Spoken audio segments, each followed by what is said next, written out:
Καλημέρα, ονομάζομαι Τρίφωνας Παπαδόπουλος. Εδώ βλέπετε τη δημιουργία μιας λίστας πραγμάτων που πρέπει να κάνετε. Η λίστα αυτή έχει δημιουργηθεί μέσα στο Excel. Η λίστα δημιουργήθηκε με κώδικα VBA και τα δεδομένα καταχωρούνται τόσο στο φύλλο Form 1 όσο και στο φύλλο Record. Μπορείτε να ελέγχετε το περιεχόμενο των εγγραφών σας και να διαγράφετε όποια εγγραφή δεν σας ικανοποιεί. Μπορείτε τέλος να διορθώνετε το περιεχόμενο των εγγραφών σας. Τα πεδία μπορούν να προσαρμοστούν στις δικές σας ανάγκες.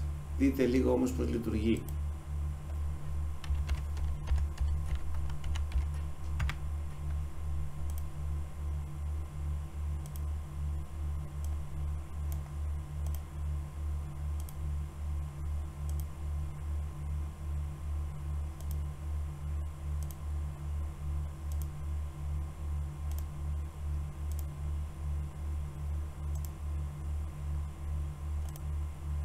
Πατώντας το κουμπί προσθήκη,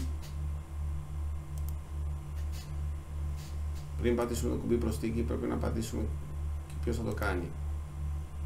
Πατώντας το κουμπί προσθήκη, η εγγραφή υπάρχει εδώ και στο τέλος υπάρχει και η ημερομηνία καταχώρησης. Αντίστοιχα αυτό θα το βρούμε και στο φύλλο Record.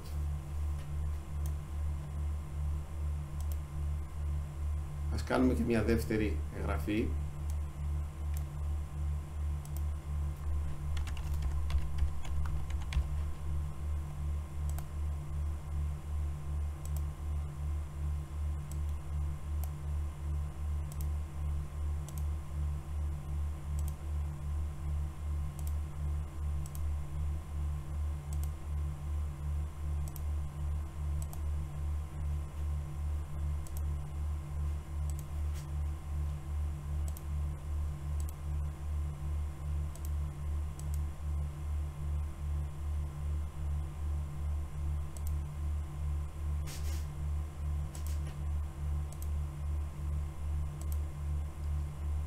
Εδώ βλέπουμε λοιπόν και τη δεύτερη εγγραφή. Και αν πάμε και στο φύλλο Record 1, θα δούμε και εδώ τη δεύτερη εγγραφή. Εφόσον μια τέτοια λίστα εξυπηρετεί τις δραστηριότητές σας, μην διστάσετε να επικοινωνήσετε μαζί μου για να μάθετε περισσότερο. Ευχαριστώ πολύ.